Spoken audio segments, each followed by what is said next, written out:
ঈদকে ঘিরে জমে উঠতে শুরু করেছে প্রসাধনী সামগ্রীর বাজার। রূপচর্চা ও নিজেকে আকর্ষণীয় রাখতে দোকান ঘুরে ঘুরে প্রসাধনী সামগ্রী কিনছেন ক্রেতারা। রাজধানীর মিরপুর, মোহাম্মদপুর ও পান্থপথ এলাকার শপিং মলগুলো ঘুরে দেখা যায় ভিড় বাড়ছে প্রসাধনী সামগ্রীর দোকানগুলোতে। এবার বিদেশি পণ্যের সাথে পাল্লা দিয়ে বেড়েছে দেশীয় পণ্যের চাহিদা। দেশীয় পণ্যের মধ্যে মমতাজ হার্বালের মেহেদি ও ফেস ওয়াশ সহ বেশ কিছু পণ্যের চাহিদা রয়েছে বেশ। যেহেতু ঈদ সামনে, ড্রেসের সাথে ম্যাচ করে কালার কসমেটিক্স, ড্রেস, জুতা সবকিছু নেওয়া হচ্ছে। ফেয়ার লাভলি কিনলাম, মমতাজ ফোন কিনলাম, তারপর হচ্ছে কিনলাম, ফেস ওয়াশ কিনলাম। দেশি বিদেশি দুইটা কেনা পড়ছে, সব মিলিয়ে দেখা গেছে দেশি প্রোডাক্টই বেশি কেনা হয়েছে।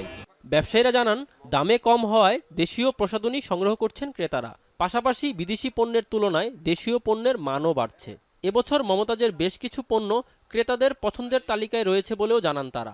ফেস ওয়াশ, শ্যাম্পু, ক্রিম এই প্রোডাক্টের চাহিদা বেশি, এই পণ্যগুলোই বেশি চলে আমাদের এখানে। বাংলাদেশি প্রোডাক্টের মান ভালো, সবাই চায়, কাস্টমারের চাহিদা আছে ভালো। মেয়েদের ভিতরে কাশ্মীরিটাও চলে ভালো, মমতাজের। তবে দাম তুলনামূলক কম রেখে পণ্যের মান আরও উন্নত করা গেলে কসমেটিকের বাজার দেশীয় পণ্যের দখলেই থাকবে বলে মনে করেন ব্যবসায়ীরা। রাজীব হোসেন, এখন, ঢাকা।